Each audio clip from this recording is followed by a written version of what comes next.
Bago po tayo magsimula, gusto ko lang po magpasalamat sa inyo lahat, sa lahat po ng mga nananatiling sumusuporta sa aking channel at syempre sa mga nanonood ng ating reaction video.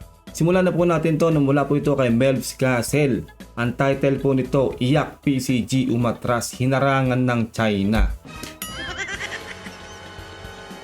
PCG hindi makapasok sa Sabina, katapusan na to ng PCG. Nako naman, ayan na nga bang sinasabi natin, no? Mag-subscribe po kayo sa channel ni Melvs Castle, nasa description po ang link. At huwag nyo rin sanang kalilimutan na mag-subscribe sa ating channel para ma-update po kayo kapag naglalabas tayo ng gantong reaction video. Simulan na po natin to, let's do this. Iyak ang Philippine Coast Guard sa balitang ito. Barkong pinadala ng PCG hindi nakapasok. Bigong makalusot ang BRP Melchora Aquino laban sa mga Chinese Coast Guard. Oo, hindi Philippine Navy warship ang ipinadala, kundi isa pang pinakamalaking barko ng Philippine Coast Guard. Nakakadalawang beses na rin itong sinubukang pumasok. Pero 200 barko ng China ang na-monitor na humarang sa ating barko. Ayan na nga po bang sinasabi natin. Kung sana bago nila pinull out ang Teresa Magbanwa ay meron na po silang ipinalit, ay hindi po sana tayo na mamumblema ngayon na makapasok ulit dyan sa Escoda Shoal. Ganyan po talaga mangyayari, maghihigpit lalo ang China sa Escoda Shoal. Kaya ayan na po. Mahihirapan at mahihirapan tayo. Dudumugin tayo. Sasalubungin tayo ng sasalubungin ng China dyan sa atin sa Escoda Shoal. Galit na galit ang maritime expert sa Philippine Coast Guard. Bakit raw kasi binabalita pang pupunta tayo doon? At 107, 1 versus 207 vessels. And that was really brave enough for the Philippines. Sipin nyo, no?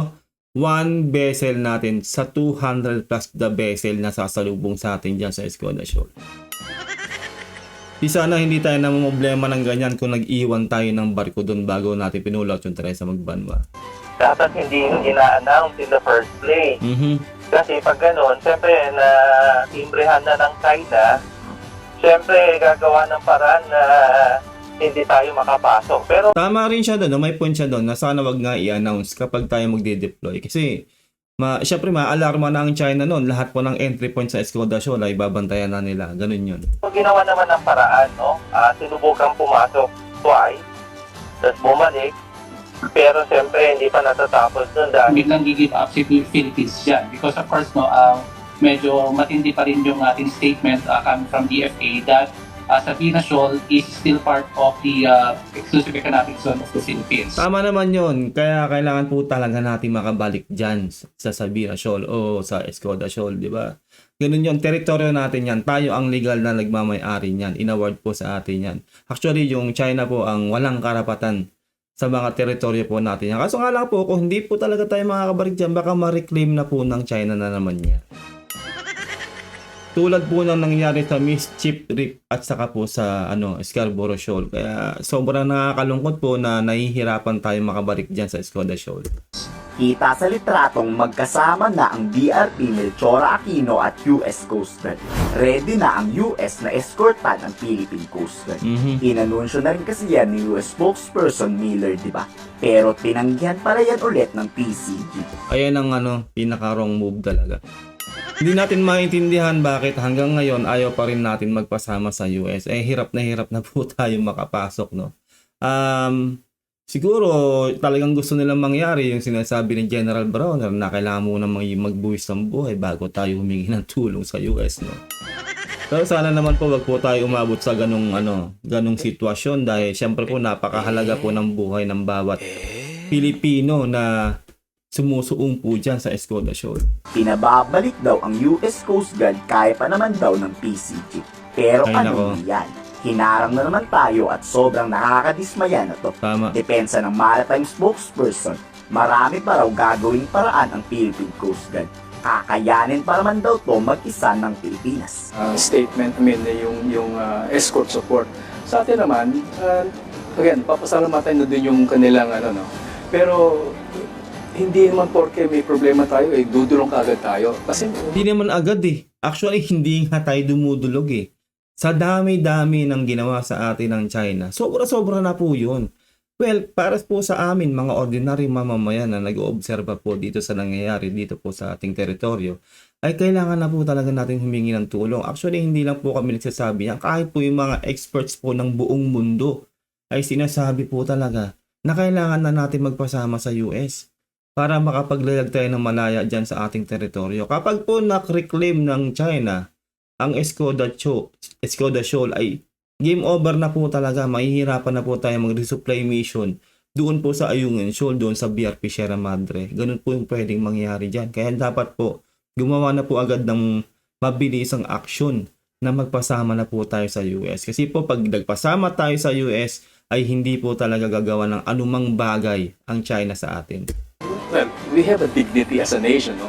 Kaya pa naman natin. Mhm. Siguro when push comes to shove, when worst comes to worst, and that will be an executive decision whether we will accede to the request or we will ask for the request. So it's an executive decision. Inatras ng Pilipinas ang BRP Melchora Aquino. Pag itong barko kasing to pinagbangga ng China at nabutas na naman, malaking problema to ng PCG. Tama yun. Kasi wala na nga tayong barko eh. Sobrang onte. Yung ibang barko na in-order natin sa South Korea at sa Japan ay hindi pa po dumadating.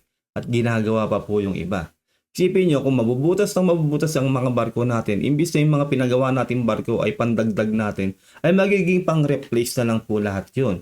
Kaya dapat hindi mabutas yung mga magaganda nating barko. Unang-una, yung Teresa Magbanwa pala ay hindi pa po natin nababayaran. Ganun po yun. Kaya sana po mag-isip na po talaga ng matindi rito ang pamunuan ng PCG. Dahil unang-una, sinasalubong po tayo ng 200 barko ng China. Kaya hindi tayo makapasok dyan sa Escoda Shoal.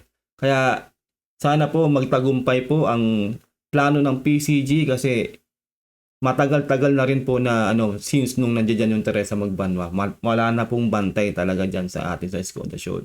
Posibleng mas mahirapan daw kasi ang PCG mag-resupply mission sa West Philippine Sea. Sobrang dismayado na rin si dating Justice Secretary Carpio. Panahon na raw kasi para tanggapin ang tulong ng Amerika. Huwag na daw marami pang mga satsat. I think it's time to accept the offer of the US already because China is the largest Coast Guard fleet in the world. Ang nakakatakot kasi ng PCG, na baka kapag tayo ay nagpasama sa US dyan sa Escoda Shoal, ay baka magkaroon ng gera, which is malaking kalokohan po dahil matagal na po natin sinasabi yan, kung magkakaroon po ng gera dapat po noon pa, nung sa Taiwan pa lang at sa China. Kasi po wala lahat po ng pumalag sa China ng bansa na hinaharas ng China ay hindi naman po nagdeklara ng gera ang China. Kaya wag po sanang matakot ang PCG na humingi ng tulong sa US. Kasi isipin nyo, si Antonio Carpio matagal na rin po niyang minumungkahi na kailangan na po natin humingi ng tulong sa US at lahat po ng experts. Bakit po kaya hanggang ngayon hindi talaga humihingi ng tulong ang PCG? And we have only two 97-meter long Coast Guard vessels. The game plan of the Chinese is to ram our Coast Guard vessels so they will be out of commission. Tama, maubos ang mga barko natin kung hindi talaga tayo hihingi ng tulong sa US. Pag naubos ang barko natin, wala nang tayong i-resupply mission dyan sa Ayungin Shoal, lalong-lalo na, Ay wala na. Pag nagutom ang mga sundalo natin dyan sa BRP Sierra Madre, syempre mag-pull out yan mga yan. Mawawalan na po tayo talaga ng bantay sa mga teritoryo natin na yan. Makukuha yan ng China. Sana po wag po tayo magsisi sa huli, dahil ito na nga po, hindi lang po isa, hindi lang po dalawa, marami pong experts ang nagsasabi na kailangan na natin magpasama sa US. It will take several months for those gaping holes to be repaired. Tama. So when the next Coast Guard vessel, the remaining 97-meter Coast Guard vessel is rammed, we won't have Coast Guard vessels that large to patrol or to protect Sabina Shoal. Tama yun. Kasi ang tagal nga gawin Pag ginawa ang barko nating nabutas tulad Teresa Magbanwa, matagal pong gagawin yan. Matagal hindi makakapalaot yan. Kaya itong Melchora Aquino at mga iba pa pong barko natin, pag dineploy natin yan dyan at binangga na naman yan ng China, mabubutas, mauubusan po tayo ng magaganda nating barko at mga bago na hindi pa natin nababayaran. Yun po ang masaklap na katotohanan doon eh. Madadamage, hindi pa natin nababayaran yung mga barko na yan. At nagbabalak nga po ang PCG no, na mag-arkila tayo ng barko no, mula sa ibang bansa. Na which is kung yun po ang gagawin nila, maganda rin po yun. Kaso nga lang paano kung mabutas din? Mas malaking problema yon. Siyempre, babayaran na lang natin ng buo yun, imbis na ang ibabayad na lang natin sa kanila pag-aarkila. Kaya yung minumungkahi po na tayo na po sana ang mag-produce o maggawa no, ng sarili nating barko. Kasi isa rin po ang Pilipinas sa pinaka malaki rin na shipbuilder sa buong mundo. Tayo po. Kayang-kaya po natin mag-produce niyan. Philippine made. Sana po mapag-isipan po yan at maaprubahan para hindi na po tayo aasa lang sa mga bigay, yung mga donation na barko, pinaglumaan ng barko sa ibang bansa o bibili pa tayo sa ibang bansa. Sana po tayo na mag-produce no, galing na po sa atin para magkaroon din po ng trabaho ang ating maraming mga mamamayan. Malaking tulong din po yan sa ating mga ordinaryong mamamayan na magkaroon po ng hanap buhay. Kayang-kaya naman po kasi natin mag-produce ng ating sariling barko. Anymore. So we have to change our tactics already because the plan of China is really to damage our Coast Guard vessels so that we will run out of Coast Guard vessels. Tama. Itatry ulit ng BRP Melchora Aquinong pumasok sa Sabina Shoal. Ang tanong, makakapasok kaya o haharangin ulit? Ano sa palagay nyo? I-komento sa baba ang sa Ayun lang po no, atin po nagawa ng reaction video. Ang napakagandang video to ni Melvs Castle. Mag-subscribe po kayo sa kanyang channel.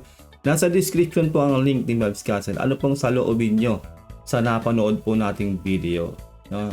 Tama lang po ba na magpasama na tayo sa US o kaya pa po ba natin talaga na harapin ng China ng tayo lang mag-isa? Comment down below no, at huwag nyo rin sanang kalilimutan na mag-subscribe sa aking channel para ma-update kayo kapag naglalabas tayo ng ganitong reaction video. Ingat po kayo lahat. God bless and peace out. Bye.